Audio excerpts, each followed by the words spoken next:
அவங்களுடைய ஒரு aircraft carrier அதை வந்து மிடில் ஈஸ்ட்டை நோக்கி மூவ் பண்ணியிருக்காங்க. இப்போ ஏதாவது ஒரு காரணம் சொல்லி ஈரான் அட்டாக் பண்ணணும் அப்படின்றதுனால தான் அவங்க ரொம்ப மெனக்கட்டுறாங்க. இது ரொம்ப நாளாக எதிர்பார்த்த ஒரு விஷயம்.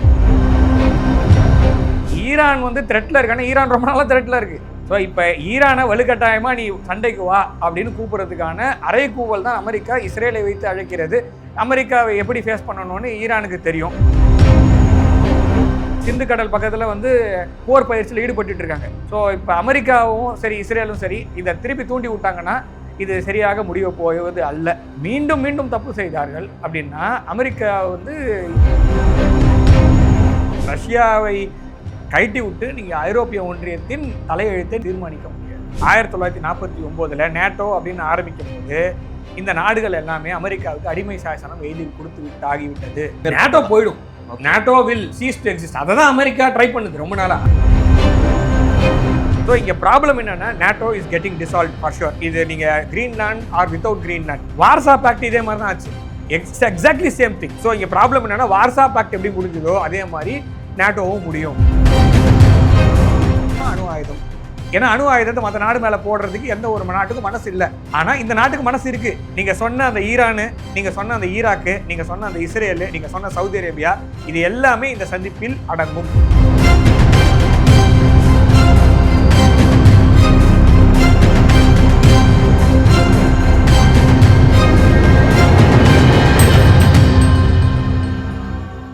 இரண்டாயிரத்து 26 சட்டமன்ற தேர்தலை முன்னிட்டு ஜனவரி 23ஆம் தேதி தேசிய ஜனநாயக கூட்டணியின் மாபெரும் மாநாட்டில் கலந்து கொள்ள தமிழகத்திற்கு வருகை தரும் மாண்புமிகு பாரத பிரதமர் நரேந்திர மோடி அவர்களை வருக வருக என அன்புடன் வரவேற்கும் திரு அஸ்வத்தாமன், மாநில செயலாளர், தமிழ்நாடு பாரதிய ஜனதா கட்சி. பேசு தமிழா பேசி நேயர்களுக்கு வணக்கம். இன்று நம்முடன் இணைந்திருக்கும் சிறப்பு விருந்தினர் புவிசார் அரசியல் ஆய்வாளர் திரு கணேஷ்குமார் அவர்கள். வணக்கம் சார். வணக்கம் சார். சமீபத்தில் யுஎஸ்னுடைய நடவடிக்கை கிட்டத்தட்ட நாடு முழுக்க பெரிதளவில் பேசப்பட்டு இருக்கு. அவங்களுடைய ஒரு ஏர்கிராஃப்ட் கேரியர் அதை வந்து மிடில் ஈஸ்ட்டை நோக்கி மூவ் பண்ணியிருக்காங்க.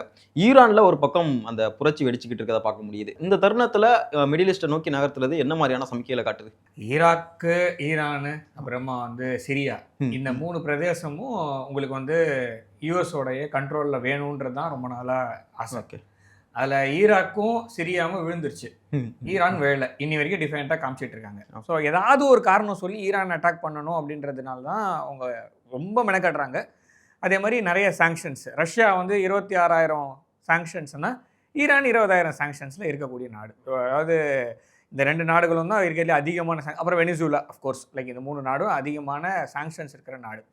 ஸோ ஏதாவது காரணம் சொல்லி ஈரானை தாக்குதல் பண்ணணும் அப்படின்ற ஒரு இதில் தான் அவங்க வந்து நியூக்ளியர் வெப்பன் இருக்குது அப்படின்லாம் சொல்லி ஏதோ பண்ணாங்க.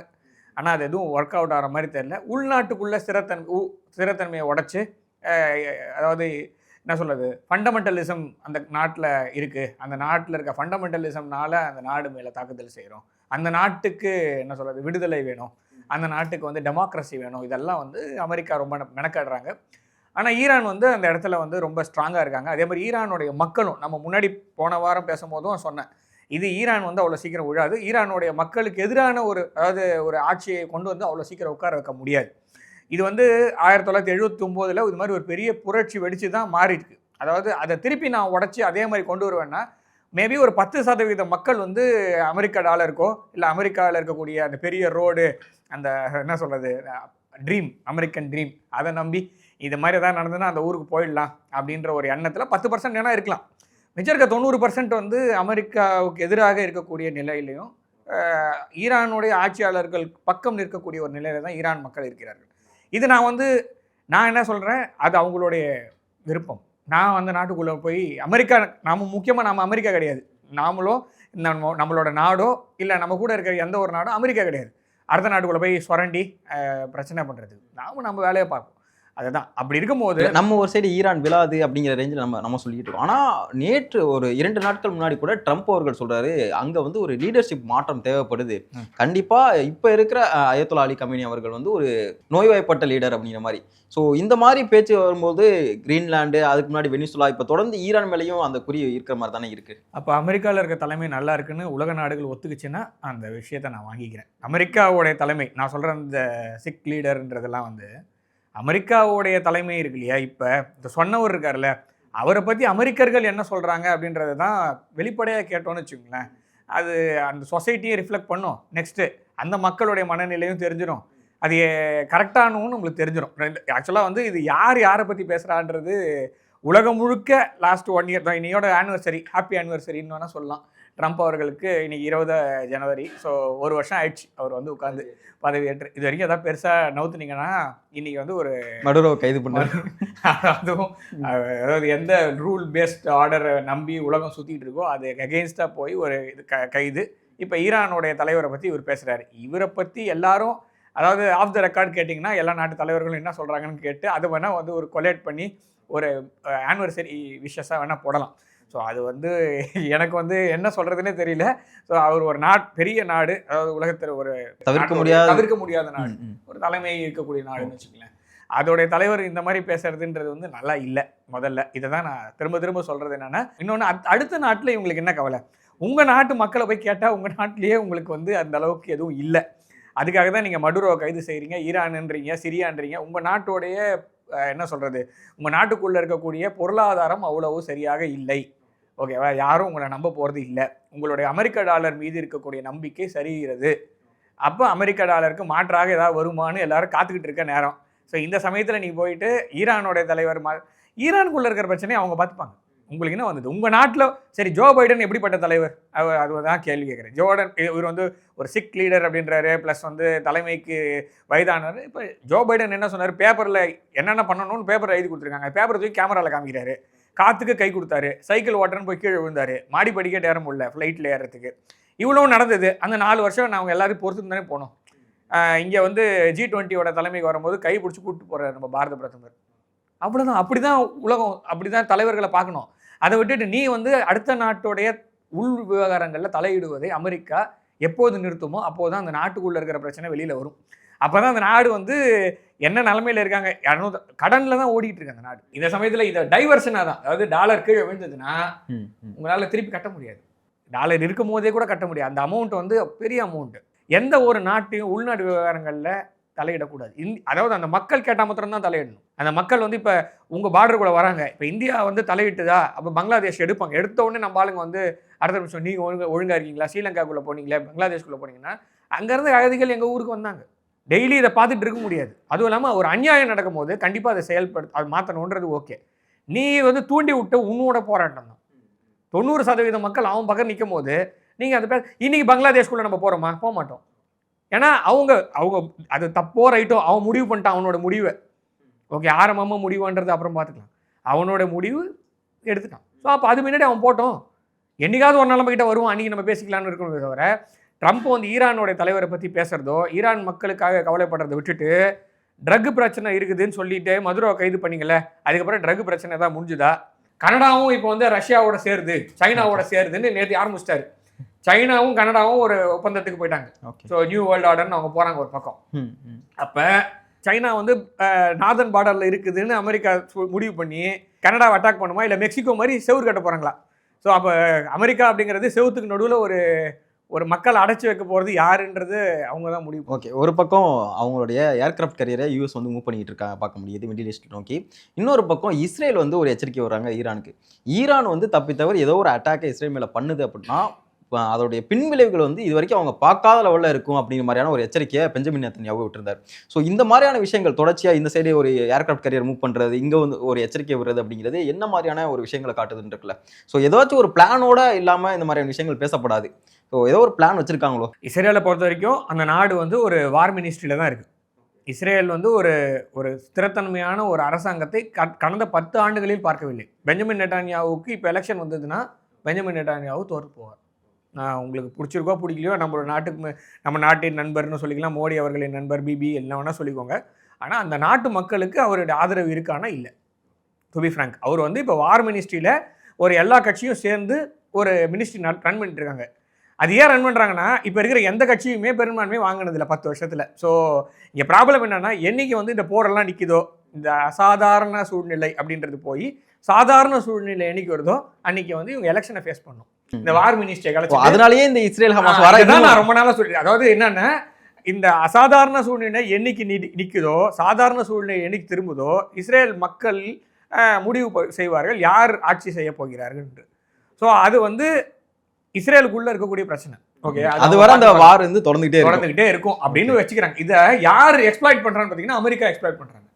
பெஞ்சமின் நெட்டான்யாஹுவோடைய கண்ட்ரோல் யார்கிட்ட இருக்குன்னா அமெரிக்கா கிட்ட இருக்கு. எல்லாரும் என்ன சொல்றாங்க, மாற்றி சொல்றாங்க பெஞ்சமின் நெட்டான்யாஹு தான் அமெரிக்கா கண்ட்ரோல். அப்படி கிடையாது. இங்க ப்ராப்ளம் வந்து என்னன்னா, பெஞ்சமின் நெட்டான்யாஹு ஒரு பெரும்பான்மையை பெற்று அந்த மக்களின் ஆதரவு பெற்று ஒரு இது அதிபராக ஆட்சி செய்யறாருன்னா நீங்க சொல்றதை நான் ஒத்துக்க முடியும். சரி, அந்த நாட்டையாவது அவர் கண்ட்ரோல் பண்றாரு. அப்படி கிடையாது. பெஞ்சமின் நெட்டான்யாஹுவும் அமெரிக்காவில் இருக்கக்கூடிய பெரும் பணக்காரர்கள், நான் சொல்றது அமெரிக்கன் டீப் ஸ்டேட் இருக்கு இல்லையா, அமெரிக்கன் டீப் ஸ்டேட்டோடைய அந்த ஆதிக்கத்தின் கீழ் தான் எல்லா நாடுகளும் இருக்கு. நான் பெஞ்சமின் நெட்டான்யாஹு மாத்திரம் சொல்ல மாட்டேன். ஜப்பானோடைய நிலைமையும் அதுதான், ஜெர்மனியோட நிலைமையும் தான், பிரான்ஸோட நிலைமையும் அப்படிதான். இட்டாலி மாத்திரம் கொஞ்சம் தப்பிச்சு போயிடுச்சிருக்கு. மெஜாரிட்டி வந்து மெலனி மேடம் வந்து உட்காந்துருக்காங்க. அது மாத்திரம் தான் அவுட் ஆஃப் சிலபஸ். மற்றபடி நான் பார்க்குறது என்னென்னா, ஜப்பானு, அப்புறமா ஜெர்மனி, அப்புறமா ஃப்ரான்ஸு, அப்புறமா சவுதி அரேபியா கூட நடுவில் எம்பிஎஸ் ஒழுங்காக வந்திருந்தார். ஆனால் பிரிக்ஸோட சேருவேன்னு சொன்னோடனே நிறைய வாரி வழங்கி அவர் மேலே அந்த கஷோகி கேஸ் வருது, நான் வந்து இது பண்ணுவேன்.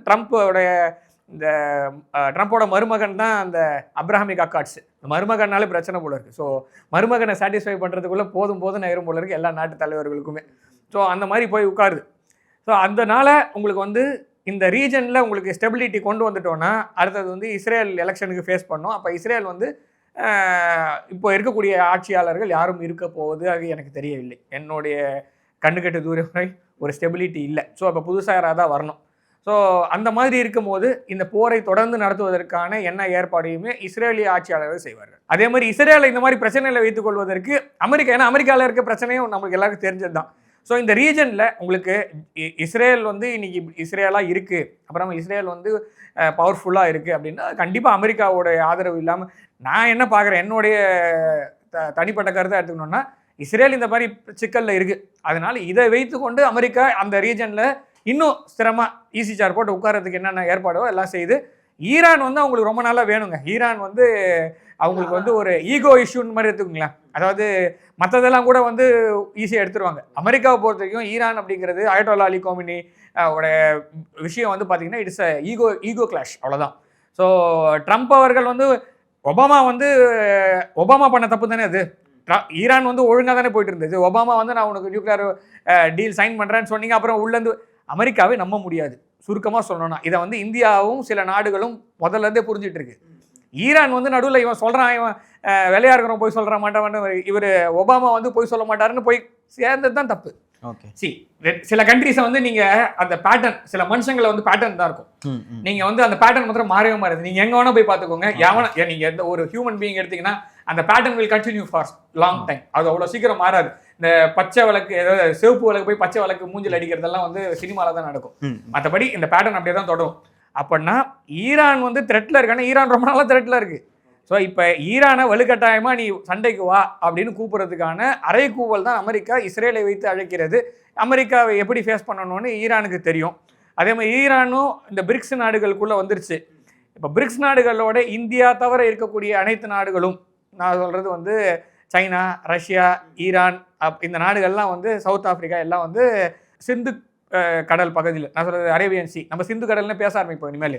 இன்னும் அரேபியன் சி, அதாவது சிந்து நதி போய் கலக்கிறதுனால சிந்து கடல்னு பேர். அதே மாதிரி கங்கை போய் கலக்கிறதுனால கங்கை கடல்னு பேர். தமிழில் சொல்லணும்னா இது மேலை கடல். எது வங்காள விரிகுடான்னு இருக்கு இல்லையா, அதோட பேர் தமிழில் சுத்தமான பேர் வந்து மேலை கடல். அதே வந்து இந்த பக்கம் அரேபியன் சீன்னு சொல்லிட்டு இருக்காங்களா, அதோட பேர் கீழே கடல். சொல்லி பழகுவோம், நம்ம நல்லது தான், நம்மளும் தமிழ் ஆரம்பிப்போம். ஸோ அப்போ அந்த சைடில் அந்த சிந்து கடல் பக்கத்தில் வந்து போர் பயிற்சியில் ஈடுபட்டு இருக்காங்க. ஸோ இப்போ அமெரிக்காவும் சரி இஸ்ரேலும் சரி இதை திருப்பி தூண்டி விட்டாங்கன்னா இது சரியாக முடிவு போவது அல்ல. இது அந்த நிகழ்ச்சி அந்த மாதிரி போகாது. ஸோ ஈரான் வந்து இப்போ நான் வந்து இப்போ போரை நிறுத்திட்டேன், நான் எங்கள் ஊருக்குள்ளே இருக்க பார்க்குறேன், யார் தூண்டி விட்டாங்கன்னு எங்களுக்கு தெரியும்னு சொல்லிட்டாங்க. மீண்டும் மீண்டும் தப்பு செய்தார்கள் அப்படின்னா அமெரிக்கா வந்து இப்போ ஆல்ரெடி யார் நம்புறா? வசால் ஸ்டேட்ஸ் நான் சொன்ன அந்த லிஸ்ட் இருக்கு இல்லையா, அந்த லிஸ்ட்டை தவிர மிச்சம் எல்லாருமே கண்டிப்பாக அமெரிக்கா பக்கம் நிற்கிற போது இல்லை. இவங்களும் இந்த நாட்டுக்குள்ளே தான் புரட்சி வெடிக்கணும். நான் சொல்கிறதுனா வெடிக்கணும் ஆக்சுவலாக, டு பி ஃப்ராங்க். ஏன்னா இவங்க எல்லாமே அமெரிக்காவோட அடிமைகளாக தானே இருக்காங்க. நான் சொல்கிறது ஜப்பான் வந்து ஃபாரின் பாலிசியே கிடையாதுங்க. ஜெர்மனி 15 நாள் கிரீன்லாண்டில் கொண்டு போய் சோல்ஜர்ஸை நிறுத்தினாங்க. 15 சோல்ஜர்ஸ் இல்லை 15 பேரை நிறுத்தினாங்க. ஸோ இப்போ எல்லாருமே யார் நம்புவா அமெரிக்காவை? நம்பணுமா அப்படின்ற கேள்வியும். அப்போ எல்லாருமே அமெரிக்கா யாரோ சொன்னாங்க ரீசெண்டாக, அமெரிக்கா வந்து பார்ட்னர்ஸை விரும்பலை, அடிமைகளை தான் விரும்புகிறது அப்படின்றது. ஸோ அதை தான் இவங்க மீண்டும் மீண்டும் அவங்க வந்து ஐட்ரேட் பண்ணி சொல்கிறது என்னென்னா, நான் உன்னை பார்ட்னரெல்லாம் ட்ரீட் பண்ண மாட்டேன், எனக்கும் வந்து காலமிக்கிறதுக்கு ஒரு ஆள் வேணும். ஸோ என் டாலரை வாங்கி யூஸ் பண்ணிவிட்டு எனக்கு காலமிக்க விட்டு என் ஊரில் இருக்கக்கூடிய அந்த ஆங்கிலோ சாக்சன் யூரோப்பியன்ஸ் அவங்களுக்கு நீ அடிமை சாசனம் எழுதி கொடுத்து நீ இருப்பா அப்படின்றது மாத்திரம் தான் அமெரிக்கா சொல்லாமல் சொல்லிகிட்டு இருக்க விஷயம். இதை நம்ம எப்படி எடுத்துக்கிறதுனா, அமெரிக்கா தேவையில்லாமல் இஸ்ரேலை இப்போ இது இந்த வம்பில் கொண்டு போய் மாட்டி விடுகிறது அப்படின்னு தான் பார்க்கணும். டேரிஃப் வாருக்குள்ள வந்து யூரோப் கண்ட்ரியும் என்ட்ரு ஆகலாங்க அப்படிங்கிற ஒரு விஷயம் போயிட்டு இருக்கு. ஏன்னா அந்த கிரீன்லாந்து விவகாரத்தில் முரண்டு பிடிக்கக்கூடிய ஒரு 8 யூரோப் கண்ட்ரிக்கு கிட்டத்தட்ட 10% வரைக்கும் வார் வந்து டேரிஃப் வந்து விதிக்க போகிறோம் அப்படிங்கிற ஒரு விஷயத்த சொல்லியிருக்காரு. இதை தாண்டி ஜூனுக்கு அப்புறம் இது 25% கூட மாறலாம் அப்படிங்கிற ஒரு விஷயத்தையுமே ட்ரம்ப் அவர்கள் குறிப்பிட்டிருக்காரு. ஸோ இந்த டேரிஃப் வாருக்குள்ள யூரோப் கண்ட்ரி என்ட்ரு ஆகலாங்களா? அதாவது சீமான் என்ன சொல்லுவார், உனக்கு என்னப்பா அப்படின்னு ஒரு வசனம். ஓகே, அந்த மாதிரி தான் ட்ரம்ப்பை பார்க்க வேண்டியதாக இருக்கு. ஸோ சீரியஸாக சொல்லணும்னா அவ்வளோதான், வேற எதுவும். அதாவது நீங்கள் நான் சொல்றதெல்லாம் சரி, ஓகே, நான் செய்யறது மாத்திரம் தான் சரி, என்னை எதிர்த்து பேசினேன்னா நான் இந்த மாதிரி பண்ணுவேன் அப்படின்னும் போது இந்த பேச்சுவார்த்தை நடத்துறதுக்கு எதுவுமே இல்லை அப்படின்ற ஒரு முடிவுக்கு போயாச்சு. அமெரிக்காவை பொறுத்த வரைக்கும் இப்போ வந்து ஒரு குடும்ப ஆட்சி நடக்கிறது. நான் வந்து தமிழ்நாடோ இல்லை வேற எங்கேயோ பேசுகிறேன்னு நினச்சிக்காதீங்க, அமெரிக்காவில் அதான் நடக்குது. அவர் நண்பர்களும் குடும்பத்தினரும் சேர்ந்து அமெரிக்காவை வழிகெடுக்கிறார்கள் அப்படின்ற மாதிரி தான் ஒரு விஷயம் போயிட்டுருக்கு அமெரிக்காவை பொறுத்த வரைக்கும். அது என்னைக்காவது அமெரிக்க மக்கள் மூழ்கிப்பாங்க. ஸோ அங்கே ப்ராப்ளம் தான் போயிட்டுருக்கு. ஸோ அப்படி இருக்கும்போது ஐரோப்பிய ஒன்றிய நாடுகளில் இது ரொம்ப நாளாக எதிர்பார்த்த ஒரு விஷயம். நீங்கள் வந்து தனியாக உங்களுக்கு ஃபாரின் பாலிசி இல்லை, நீங்கள் தப்பான ஒரு ஆளை இல்லைன்னா சித்தரிச்சிட்டிங்க, ரஷ்யாவை கழட்டி விட்டு நீங்கள் ஐரோப்பிய ஒன்றியத்தின் தலையெழுத்தை தீர்மானிக்க முடியாது. ஆனால் நீங்கள் என்ன பண்ணீங்கன்னா, ரஷ்யாவை எதிரியாகவும் அட்லாண்டிக் ஓஷனுக்கு அந்த பக்கம் இருக்கிறவனை நண்பனாகவும் இல்லை சகோதரனாகவும் இல்லை அரசனாகவே பார்க்க ஆரம்பித்து விட்டீர்கள். ஓகே, ஏன்னா நேட்டோவில் அதுதான் நீ பெரிய தலைவலியா இருக்கு. பெரிய விஷயம். நீங்க ஐ படத்துல வரும், என்னடா சைடு எடுத்து ஸ்டைலா வாரினவனே ஹீரோன்னு நினைச்சியாடா அப்படின்னு கேட்பாங்க. அந்த மாதிரி தான் அது. அந்த மாதிரி நீங்க போக முடியாது. நீங்க வந்து ஐரோப்பிய ஒன்றிய நாடுகளுக்கு தனியாக முதல்ல ஒரு ஃபாரின் பாலிசி தேவை. நீ யார் நண்பன் யார் எதிரின்னு நீ முதல்ல முடிவு பண்ணிக்கோ. 1945க்கு அப்புறமா 1949 வரைக்கும் ஒரு நிலைமையினால 1949 நேட்டோ அப்படின்னு ஆரம்பிக்கும் போது இந்த நாடுகள் எல்லாமே அமெரிக்காவுக்கு அடிமை சாசனம் எழுதி கொடுத்து ஆகிவிட்டது. அதனால இந்த நாடுகள் எல்லாமே சுயமாக சிந்திக்கிறதுக்கோ சுயமாக இவன் தான் என் எதிரின்னு சொல்கிறதுக்கோ கூட தகுதி இல்லாத ஒரு நாடுகளாக போய்விட்டன. டெக்னாலஜிக்கலி கொஞ்சம் கொஞ்சம் இதெல்லாம் வச்சுருக்காங்க, வார் ஹெட்ஸ்லாம் வச்சுருக்காங்க, அந்த ஆயுதங்கள்லாம் வச்சுருக்காங்க. ஆனால் அதையுமே அவங்கக்கிட்ட முழுசாக எடுத்துக்க முடியுமான்றது ஒரு பெரிய விஷயந்தான். ஸோ ஆக மொத்தத்தில் ஐரோப்பிய ஒன்றிய நாடுகள் அமெரிக்காவின் தொடர்ச்சி, அதாவது யூகே கிட்டேருந்து ஃபுல் பவரை அமெரிக்கா சுவீகரித்து கொண்டது. எல்லாத்துலேயுமே நான் சொல்கிறது வந்து முதல்ல அவங்க கிட்ட தான் சுதந்திரம் வாங்கினாங்க, அவங்க கிட்டேருந்து இம்பீரியலிசமும் அவங்க எடுத்துக்கிட்டாங்க, அவ்வளோதான். அதாவது அமெரிக்கா வந்து யூகே வந்து போன நூற்றாண்டில் என்ன செஞ்சதோ அதுக்கு 3 நூற்றாண்டில் அதை வந்து இப்போ அமெரிக்கா செய்து கொண்டிருக்கிறது ஐரோப்பிய ஒன்றியத்துக்கே. ஸோ அந்த மாதிரி தான் நம்ம எடுத்துக்கணும். ஐரோப்பிய ஒன்றிய நாடுகள் முதல்ல இந்த டீகப்புள் ஆகிறதுன்றது அந்த நாடுகளுக்கு முதல்ல நல்லது. முதல்ல நீங்கள் சுயாதீனமாக நீங்கள் வந்து ஒரு நாடு சுயாதீன கட்டுப்பாடை கொண்ட நாடு அப்படின்னு நீங்கள் முதல்ல ப்ரூவ் பண்ணுங்களேன். ஜெர்மனிக்கு ஏதாவது இருக்கா? நான் சொல்கிறதெல்லாம் ஜெர்மன்காரங்க தான் யோசிக்கணும், நம்ம யோசிச்சு பிரயோஜனமே இல்லை. முதல்ல உங்கள் நாட்டுக்கு வெளியுறவு கொள்கைன்னு எதாவது இருக்கா? அமெரிக்கா என்ன சொல்கிறதோ அதான் நீ செய்கிற. அட்லாண்டிக் ஓஷன் அந்த பக்கத்துலேருந்து வெள்ளை மாளிகையிலேருந்து ஒரு அறிக்கை வந்ததுன்னா அதையே நீ அப்படியே காப்பி பண்ணி பேஸ்ட் பண்ணுற.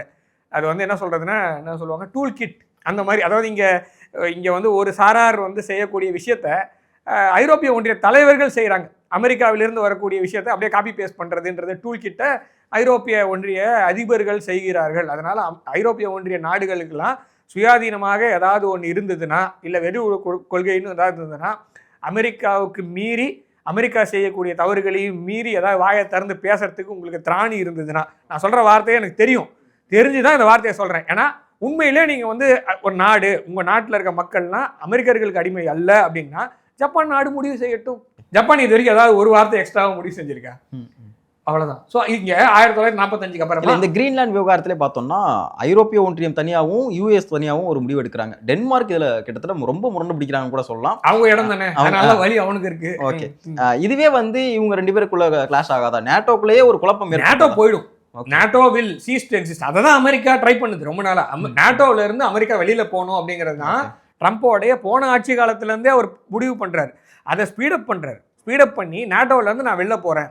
ஒரு விதத்தில் அது அமெரிக்கர்களுக்கும் நல்லது, ஐரோப்பிய ஒன்றியத்துக்கும் நல்லது. ஆனால் அதை ஐரோப்பிய ஒன்றிய நாடுகள் எடுத்துப்பாங்களா ஏற்றுப்பாங்களா அப்படின்ற நிலைமையில தான் இருக்குது.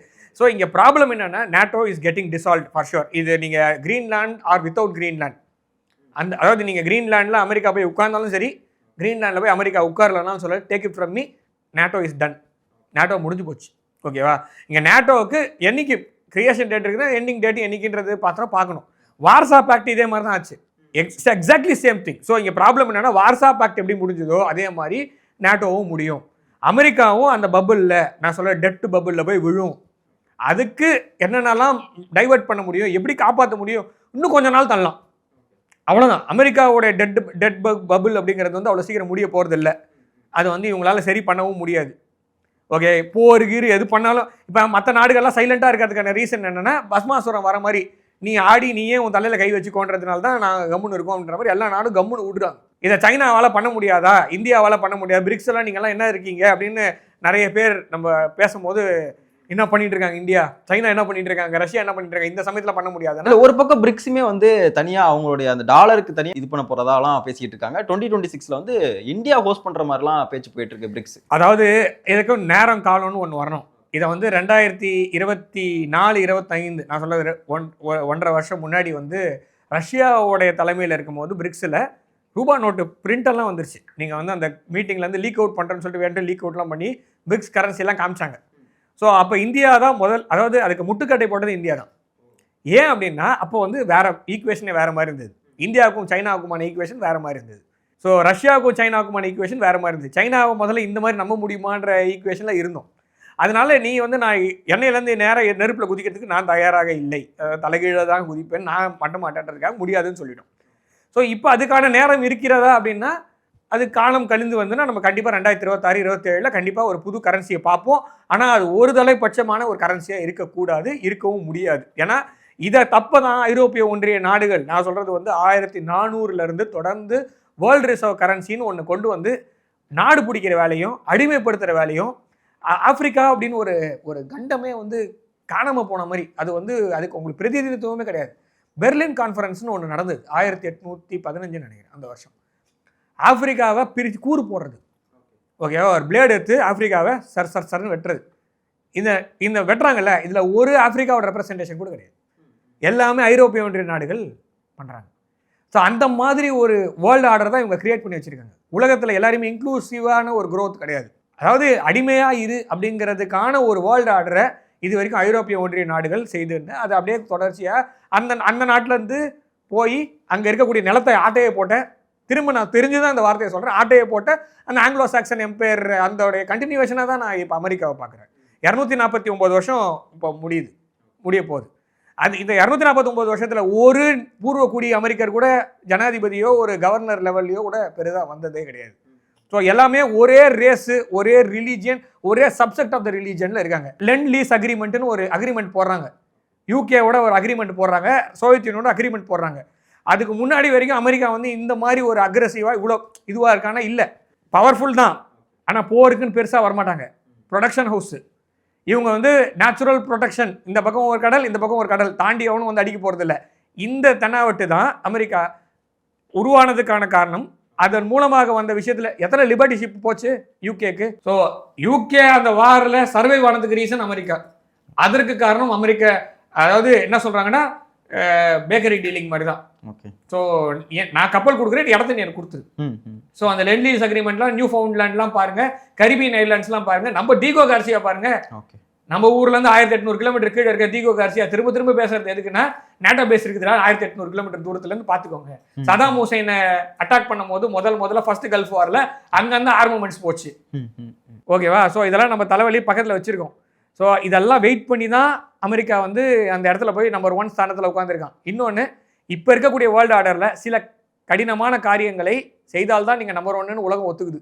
அதை செய்வதற்கு இந்தியாவோ இல்லை சைனாவோ இல்லை ரஷ்யாவோ கூட தயாராக இல்லை. ஏன்னா அவ்வளோ கொடூரமான விஷயங்களை ஐரோப்பிய ஒன்றிய நாடுகளும் அமெரிக்காவும் செய்தாகிவிட்டது. நீங்கள் சதாம் ஹுசைன் சொன்னதான் இன்னைக்கு எனக்கு ஒரு ஞாபகம் வருது. அல்லசாத்தோடைய அந்த ஏர்பேஸ்லேருந்து யூஎஸ்னுடைய எல்லா ட்ரூப்ஸுமே இன்னைக்கு வெளியேறாங்க. கிட்டத்தட்ட 23 ஆண்டுகளுக்கு பிறகு வந்து அந்த இடத்த விட்டு வெளியேறாங்க. ஸோ நிறைய இன்வெஷன் நிறைய இடங்கள்லேருந்து இது மாதிரி நம்ம பார்த்துருக்கோம். ஆப்கானில் பார்த்துருக்கோம், இப்போ ஈராக்ல தொடர்ச்சியாக இந்த மாதிரி ஒரு விஷயத்த பண்ணிக்கிட்டே இருக்காங்க. அங்கேருந்து திரும்ப கிளம்புறது. ஸோ ஒரு நாட்டை கொலாப்ஸ் பண்ணி அங்கே இருக்கக்கூடிய நாட்டை சிதைச்சு இந்த மாதிரி விஷயங்களை பண்ணிட்டு அதுக்கப்புறம் அங்கேருந்து வெளியேறது அப்படிங்கிறது என்ன மாதிரியான ஒரு விஷயம்? ஆயில் எவ்வளோ இருக்குன்னு பாருங்க. இப்போ போன உடனே மேபி உறிஞ்சி பார்த்தோம். இதுக்கு மேலே அந்த கிளாஸில் குடிக்கும் போது குடிச்சு பார்த்தா ஒன்றுமே இல்லைன்னா திருன்னு சத்தம் வரும். அதுக்கப்புறம் அந்த பாட்டில் கீழே வைப்போம். அது வரைக்கும் நம்ம கையில் வச்சுன்னு இருப்போம்ல, ஸ்ட்ரா போட்டு உறிஞ்ச மாதிரி. அது மாதிரி ஈராக்கில் எதுவுமே இல்லை போல இருக்குது. மேபி ஆயில் இல்லை, இல்லைன்னா அதை விட அதிகமான செலவு வெனிசுலா கிடச்சிச்சுல. நீங்கள் எப்படி யோசிச்சு பாருங்களேன், இங்கேருந்து நான் கப்பலில் ஏற்றி கொண்டு போய் திருடுறது கஷ்டம் இங்கேருந்து. ஆனால் வெனிசுலாலேருந்து திருடுறது ஈஸி. திருடு மாதிரி தான் இருக்குது. அதாவது அலிபாபா 40 திருடர்கள் தான் எனக்கு ஞாபகம் வந்தது.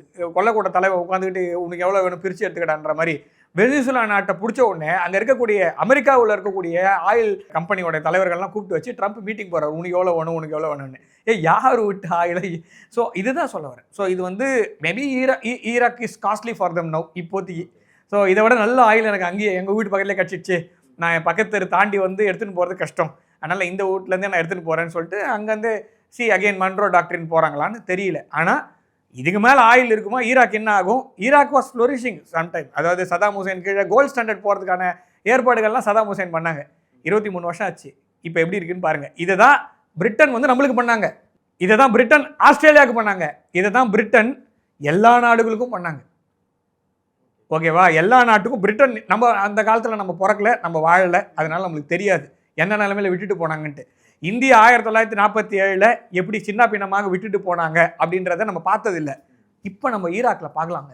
இந்த விஷயத்துல நம்ம வந்து வெள்ளக்காரன் வந்து நல்லவன், வெள்ளக்காரன் வந்து பெரிய சிறந்த ஒரு ஆட்சியாளர்லாம் நம்ம ஊர்ல பக்கமா அசிங்கமா வெக்கமே எல்லாம் எழுதிட்டு இருக்காங்களே, அவங்க எல்லாரும் பார்க்க வேண்டிய விஷயம் என்னன்னா, ஈராக்ல இருந்து அமெரிக்கா எப்படி போதோ இதே மாதிரி தான் வெள்ளக்காரன் நம்ம வீட்டுல இருந்து போனது. ஓகே, அங்க இருக்கக்கூடிய எல்லா வளங்களையும் உறிஞ்சி எடுத்துட்டு அதுக்கப்புறம் சக்கையா இப்போ என்ன, அப்ப அந்த ஊர் நீ பிடிச்ச அந்த ஊருக்கான ஜவாப்தாரி நீ தானே அந்த ஊரோட ஆன்சபிள் பர்சன். அப்ப நீ அதை பண்ணணும்ல. நீ உனக்கு தேவையானதெல்லாம் கிடைச்சிச்சு, நீ அப்படியே சின்ன பின்னமா போட்டு ஓடிட்ட. வியட்நாம்ல என்ன பண்ண, துண்டக்கான துணி பண்ண விட்டு ஓடிட்ட. ஆப்கானிஸ்தான்ல என்ன பண்ண, துண்டக்கான துணி. ஆனாலும் ஈராக்குக்கு திரும்ப வருவார்கள். பக்ராம் பேஸ் ஞாபகம் இருக்கா ஆப்கானிஸ்தான்ல? அதே மாதிரி இந்த பேஸை கொஞ்ச நாள் கழிச்சு வேற எவனாவது வந்து கட்டுவான். ஓகேவா? இப்போ இந்தியாவோ இல்லை சைனாவோ இல்லை ரஷ்யாவோ அந்த இடத்துல போய் உட்காந்து கட்டுமானம் பண்ணி அந்த ஊர் ஜனங்களை கொஞ்சம் நல்லது பண்ணுறேன்னு சொல்லி எதாவது கொண்டு போனாங்கன்னா திரும்ப என்ன ஆகும் அப்படின்னா, அமெரிக்கா வந்து அந்த பேஸை நான் வச்சுருந்தேன், அந்த காலத்தில் நான் என்கிட்ட இருந்தது, இப்போ இந்த வெனிசுலாவில் இருக்க ஆயில் அந்த கம்பெனிலாம் எந்து சொல்லி இப்போ சொந்த கொண்டாடிட்டு வரான்ல, இதே மாதிரி வெக்கமே இல்லாமல் இதே பேஸுக்கு 5 வருஷம் கழிச்சு இதே அமெரிக்கா வர முயற்சி செய்யும். ஏன்னா அவங்களுக்கு வெக்கமானம் கிடையாது. இருந்திருந்ததுன்னா பக்ராம் பேச அவங்க கேட்கவே கூடாது. நீ எப்படி விட்டுட்டு போன, இப்போ எப்படி நீ கேட்குற, அதே மாதிரி தான் ஈராக்குக்கும் நடக்கும், அதே மாதிரி தான் கீவுக்கும் நடக்கும். நான் திரும்ப சொல்கிறேன், யுக்ரைன்லேயும் இதே மாதிரி தான் முடிவு வரும். ஸோ இவங்களோட எண்ணம் வந்து அங்கே இருக்கக்கூடிய ரிசோர்ஸஸ் உறிஞ்சி குடிச்சிட்டு அதை டாலரை காப்பாற்றுறதுக்கு அதை எடுத்துகிட்டு போயிடுவாங்க. அந்த ஊர் ஜனங்க சாவாங்க, உலகம் கம்முன்னு வேடிக்கை பார்க்கும். இது எல்லாத்துக்கும் காரணம் அணு ஆயுதம். ஏன்னா அணு ஆயுதத்தை மற்ற நாடு மேலே போடுறதுக்கு எந்த ஒரு நாட்டுக்கும் மனசு இல்லை. ஆனால் இந்த நாட்டுக்கு மனசு இருக்குது, அந்த சொசைட்டி ஒத்துக்கும். ஆனால் இந்தியாவில் வந்து பாகிஸ்தான் அடித்தா கூட இங்கே எதிர்கட்சியெலாம் கேள்வி, எதுக்கு நீ அடிச்ச, அங்கே ஊரில் 10 மரம் கீழே ஊந்துச்சுலன்னுவான். So that is the difference. So if you want to get to அந்த ஸ்பாட்டுக்கு போகணுன்னா மேபி இதெல்லாம் செய்யணும் போல இருக்குது. அது இந்தியாவோ இல்லை மற்ற நாடு, எந்த நாடு நம்பர் 1 வருமோ அதை செஞ்சால் தான் நம்பர் 1 ஒத்துப்பீங்கன்னா. So we are leading whole society. நான் சொல்கிறது உலகத்தோடைய சமூகத்தையே ஒரு தவறான வழிகாட்டுதல். அதாவது உலகத்தோடைய நம்பர் 1 பொருளாதாரம் அப்படின்னா அந்த ஊரில் பசி இல்லாமல் பட்டினி இல்லாமல் ஒரு வாழ்க்கை தரத்தை உயர்த்தி கூட இருக்கிறவங்களாம் நல்லா வச்சுக்கிற ஒருத்தனாக தான் அந்த நம்பர் 1ன்னு சொல்லிக்க முடியும். ஆனால் இங்கே அப்படி இல்லை. இங்கே நான் செலவு பண்ணுற ஆயுதத்துக்கு விட என் கீழே இருக்க 12 பேர் ஒன்றா சேர்த்திங்கன்னா கூட என் அளவுக்கு வரல. கொலைகளன் அடுத்த நான் சாவடிக்கிறதுக்கு வெப்பன் செய்கிறான். அந்த வெப்பனை என்னை விட்டுட்டிங்கன்னா எனக்கு கீழே இருக்கிற அடுத்த 12 பேர் சேர்த்தா கூட என் அளவு வரல. அதனால் நான் நம்பர் 1 சொல்லிக்கிறாங்கன்னா இப்போ உலகமே ஒரு மாற்றப்பட வேண்டிய ஒரு நிர்பந்தத்துக்கு போகிறது. ஓகே, இதில் நேற்று நடந்த ஒரு முக்கியமான விஷயம். ஸோ இது எல்லாம் ஒரு புறம் நடந்துகிட்டு இருக்கும்பொழுது முகமது பின் சையத் அவர் வந்து நேற்று வந்து இந்தியா வரார். கிட்டத்தட்ட பிஎம் அவர்கள் நேரடியாக போயிட்டு அவரை வரவேற்கிறாரு, புரோட்டோகாலை தாண்டிலாம் வரவேற்கிறாரு அப்படின்லாம் பேசப்பட்டுச்சு. ஸோ இந்த வருகை எந்த அளவுக்கு முக்கியத்துவம் வாய்ந்ததாக நினைக்கிறேன்? ரொம்ப முக்கியமான ஒரு வருகை. அதாவது என்ன சொல்றதுன்னா, அங்கேருந்து வந்துட்டு போகிற டைமை விட இங்கே தங்கின டைம் கம்மி. ஓகே. ஆனால் அவர் வந்து எதுக்காக வந்தார்னா நேராக பார்த்து பேசணுன்றதுக்காக வந்தார். அப்படின்னா அந்த சந்திப்பின் முக்கியத்துவம். ஏன்னா நம்மளோட ஃப்ரெண்ட்லி கண்ட்ரி ஃபஸ்ட்டு, ரெண்டாவது வேறு ஏதாவது ட்ரிப்லேருந்து பாதி வழியில் வந்துட்டு போனால் அது வேறு கதை. இங்கே அதெல்லாம் கிடையாது. நேராக என் ஊர்லேருந்து கிளம்புறேன், நேராக என்னோட சகோதரர் ஊரில் போகிறேன், உட்காந்து பேசுகிறேன், திரும்ப நான் வீட்டுக்கே போகிறேன். ஸோ அப்படின்னா அந்த சந்திப்பின் முக்கியத்துவம் நான் வேறு யாரையும் நம்பலைன்னு அர்த்தம். அதாவது என் ஊரில் இருக்கக்கூடிய ஆளுங்களையும் சரி, இந்தியாவில் இருக்கக்கூடிய அந்த தூதரக இதெல்லாம் கிடையாது, யாருமே வேணால் அந்த முக்கியத்துவம் வெளியே எங்கேயுமே போவேன். நானே நேராக போயிட்டு 2 தலைவர்கள் பேசினா சரியா இருக்கும்ட்டு இந்த 2 மணி நேரம் சந்திப்பு தான் அது. ஆனால் மோடி அவர்களோட டைரெக்டாக உட்காந்து பேசுறதுக்கு காரில் பயணம் எல்லாமே தனிப்பட்ட முறையில் சந்திப்பு அப்படிங்கிறது we are looking on a new world order. நீங்க சொன்ன அந்த ஈரானு, நீங்க சொன்ன அந்த ஈராக்கு, நீங்க சொன்ன அந்த இஸ்ரேல், நீங்க சொன்ன சவுதி அரேபியா, இது எல்லாமே இந்த சந்திப்பில் அடங்கும். ஒரே புள்ளியில இணங்கும். ஏன்னா சவுதி அரேபியா அமெரிக்காவோட வசால் அப்படின்னு நான் திரும்ப திரும்ப சொல்றேன். நடுவில் முகமது பின் சல்மான் அவர்கள் கொஞ்சம் மாறுதலுக்கு உட்பட்டவர் நினைச்சோம். ஆனா எனக்கு தெரியல, இப்பவும் சொல்றேன் தெரியல. அது சவுதி அரேபியா மக்கள் தான் முடிவு பண்ணோம், அரச குடும்பம் தான் முடிவு பண்ணோம். ஆனா அமெரிக்காவுக்கு ஒரு அடிமையாக இருக்கக்கூடிய ஒரு அரசாங்கம் சவுதி அரேபியாவில் போயிட்டு இருக்கு. அதனால இப்போ சவுதி அரேபியாவுக்கு எதிராக அமெரிக்காவுக்கு எதிராக சில மூவ்ஸ் வந்து UAE எடுக்குது. என்னன்னா முக்கியமான ஒரு முடிவு வந்து பிரிக்ஸில் வந்து சேர்ந்துட்டாங்க அவங்க. இப்போ உங்களுக்கு வந்து பிரிக்ஸில் இருக்கக்கூடிய 10 நாடுகளில் வந்து UAE 1. ஸோ இப்போ ஏதாவது ஒரு டார்கெட் பண்ணி ஏதாவது ஒரு விஷயத்தில் UAE கோத்து விடத்துக்கு அந்த பிராந்தியத்தில் இருக்கக்கூடிய நாடுகள் முடிவு செய்யும். ஏன்னா சவுதி அரேபியா தான் பெருசு, அமெரிக்காவோட பேஸ் இருக்கு. அமெரிக்காவுடைய 51வது மாநிலம் கனடா கிடையாது. 51வது மாநிலம் ரொம்ப நாளா சொல்லியிருக்காங்கன்னா சவுதி அரேபியா தான். 1945 அவங்க கிச்சனை வித்துட்டாங்க. அதாவது ஆயில் ஃபார் செக்யூரிட்டின்னு சொல்லி உன் நாட்டு மேலே எவன் கை வச்சாலும் நான் வரேன். அதனால சவுதி அரேபியாவில் எந்த பெரிய பிரச்சனை வந்தாலும் FBI தான் வந்து விசாரிக்கும். ஸோ CIA வந்து பாய் போட்டு படுத்துருக்கு. ஸோ அப்படி இருக்கும்போது கண்டிப்பாக வந்து சவுதி அரேபியா வந்து கை விட்டு போகிறதுக்கு இந்த oil trade petro dollar system விடுறதுக்கு ட்ரை பண்ணும். சவுதி அரேபியாவும் விருப்பப்பட்டார்கள் பிரிக்ஸில் வரதுக்கு. ஆனால் கடைசி நேரத்தில் MBS புல்ட் அவுட். ஸோ நான் வந்து இதில் இப்போதைக்கு வரமாட்டேன். ஆனால் இன்ட்ரெஸ்ட் எக்ஸ்பிரஸ் பண்ணது இருக்குது. ஆனால் வந்து இப்போதைக்கு சேரலை அப்படின்ற மாதிரி போன வருஷமே சேர்ந்துருக்க வேண்டியது சேரலை. அந்த பிரிக்ஸ் ப்ளஸ்ஸாக மாறும்போது சேராமல் விட்டதுக்கான காரணம் வந்து அமெரிக்கா தான். அமெரிக்கா வந்து சில மிரட்டல்களும் சில இன்சென்டிவும் கொடுத்தது. இப்போ UAEக்கு இருக்கக்கூடிய தலைவலி என்னன்னா அந்த பகுதியில், அந்த வளைகுடா பகுதியில் தான் உங்களுக்கு ஈரானை பார்த்துருக்கு இந்த ஊர். ஸோ ஈரானுக்கு ஒரு பிரச்சனை, இஸ்ரேலுக்கு ஒரு பிரச்சனைனா இஸ்ரேல் அந்த பக்கத்தில் இருக்குது. ஏன்னா ஏதாவது போச்சுன்னா நடுவில் உழ வேண்டியது இங்கே தான் உழும். ஸோ இப்போ பாதுகாப்பு முக்கியமாக இந்தியாவுக்கும் UAEக்குமான ஒப்பந்தங்கள் கையெழுத்தாகின்றன. பொருளாதார ரீதியான ஒப்பந்தங்கள் கையெழுத்தாகின்றன. ஸோ UAEயும் இந்தியாவும் நல்ல நட்பு நாடாக இருக்குது. 60-40 அக்ரிமெண்ட் ஆல்ரெடி ஆயில் ஸ்டோரேஜில் இருக்குது. ஸோ அப்போ அடுத்த கட்ட நகர்வாக என்ன பண்ணணும்னா இந்த பிராந்தியத்தில் வந்து ஒரு உதவி தேவை. ஏதாவது பிரச்சனைனா யார் முதல்ல வருவா? பாகிஸ்தான் கண்டிப்பாக நம்ப முடியாது. ஏன்னா பாகிஸ்தானும் சவுதி அரேபியாவும் துருக்கியும் சேர்ந்து நேட்டோ ஆஃப் மிடில் ஈஸ்ட்னு சொல்லிட்டு ஒன்று ஆரம்பிக்கிறாங்க. அது எந்த அளவுக்கு பேச்சுவார்த்தை போயிட்டு இருந்துச்சு, அது இப்பவும் போகுது. அது அவங்க வந்து அந்த சோல்ஜர்ஸ் போய் உட்கார போறோன்னு சொல்லிட்டு UAEல, அதாவது சாரி பாகிஸ்தான்ல 25,000 சோல்ஜரை வந்து சவுதி அரேபியாவில் கொண்டு போய் உட்கார வைக்கிறேன்னு சொல்லிட்டு போய் எல்லாம் பண்ணாங்க இல்லையா? ஸோ இப்போ UAE ஒரு வில்லனா சித்தரிக்கிறதுக்கு கத்தார் எப்படி சித்தரிச்சாங்களோ அதே மாதிரி UAE சித்தரிக்கிறதுக்கான வேலைகளை அமெரிக்காவும் சவுதி அரேபியாவும் பாகிஸ்தானும் செய்யும். அப்படி இருக்கும்போது அந்த மாதிரி சிச்சுவேஷன் வந்தால் என்ன பண்ணுறது? ரெண்டாவது இப்போ அவங்க அந்த பிராந்தியத்தில் அவங்க நல்லா ஃப்ளரிஷிங்காக வராங்கன்னு வச்சுங்களேன், அது வந்து கழுகுக்கு மூக்கில் வேத்துரும். ஸோ அதனால் வரக்கூடிய பிரச்சனையை எப்படி சால்வ் பண்ணுறது? ஸோ சைனாவை எல்லாரும், அதாவது நீங்கள் வந்து பிரிக்ஸுக்குள்ளே இருக்கும்போது யார் நம்ப முடியும் அப்படின்னா இந்தியாவை தான் நம்ப முடியும். அதனால தான் இந்தியாவுக்கு நேராக வந்தார். 2 மணி நேரம் 1-to-1 பேசி முடிவு செய்யப்பட்டது. நிறைய நல்ல விஷயங்கள் நடக்க இருக்கின்றன. நான் சொல்ல 2026 கெட்ட விஷயம் நிறைய நடக்கும். ஓகே, இந்த வருஷம் வந்து நீங்கள் அதாவது மாற்றங்கள் வரும்போது அவ்வளோ எளிதாக இருக்காது, அதையும் சொல்லிடுறேன். அவ்வளோ ரொம்ப ஈஸியாக மாறிடும்லாம் நினைக்காதீங்க. கஷ்டமான விஷயங்கள் காத்திருக்கின்றன. அதே மாதிரி இந்தியாவுக்கு நல்ல விஷயங்களும் காத்துட்டு அந்த நல்ல விஷயங்கள்ல முதல் விஷயம் வந்து UAE மிடில் ஈஸ்ட்ல இருக்கக்கூடிய ஒரு நட்பு நாடு நம்மளுக்கு வந்து UAE. அது வந்து நம்மளோட ஒரு நல்ல ஒரு ஒப்பந்தத்திற்கும் இந்தியாவும் UAEயும் பாதுகாப்பு ஒப்பந்தம்லாம் கையெழுத்து ஆக இருக்கிறது. அதோட ஃப்ரேம் ஒர்க் தான் நேற்று டிசைட் பண்ணியிருக்காங்க. ஸோ வந்ததுன்னா நம்ம வரவேற்போம். இன்னொன்று வேர்ல்டே இப்போ நீங்கள் பார்க்குற வேர்ல்டு வந்து இன்னும் 2 வருஷத்தில் இருக்க போகிறது இல்லை. ஓகே, கண்டிப்பாக ஒரு பெரிய மாற்றத்தை இந்த வருஷம் கொத்துக்கறி மாதிரி ஆகும், அடுத்த வருஷம் ஓரளவுக்கு தெளிவு வரும். ஸோ ஆனால் அந்த மாற்றம் வரும்பொழுது உங்களுக்கு இதெல்லாம் நடப்பது சகஜம். ஓகே சார், இதுவரை எங்களோட இணைந்து தங்கள் கருத்துக்கள் பற்றி ரொம்ப நன்றி சார். நன்றி சார். ஜெயின். உலக தமிழ் சொந்தங்களுக்கு வணக்கம். நான் ராஜவேல் நாகராஜன். பேசு தமிழா பேசு வலையொலியுடைய வளர்ச்சிக்கு நீங்களும் உறுதுணையாக இருக்கணும்னு நினச்சிங்கன்னா இந்த வீடியோடைய டிஸ்கிரிப்ஷனில் இருக்கக்கூடிய ரேசர் பே லிங்கை கிளிக் பண்ணுங்கள். அந்த லிங்க்கில் போயிட்டு உங்களுக்கு விருப்பமான தொகையை பேசு தமிழா பேசுவனுடைய வளர்ச்சிக்கு உங்களுடைய பங்களிப்பாக நீங்கள் கொடுக்கலாம். நன்றி, வணக்கம்.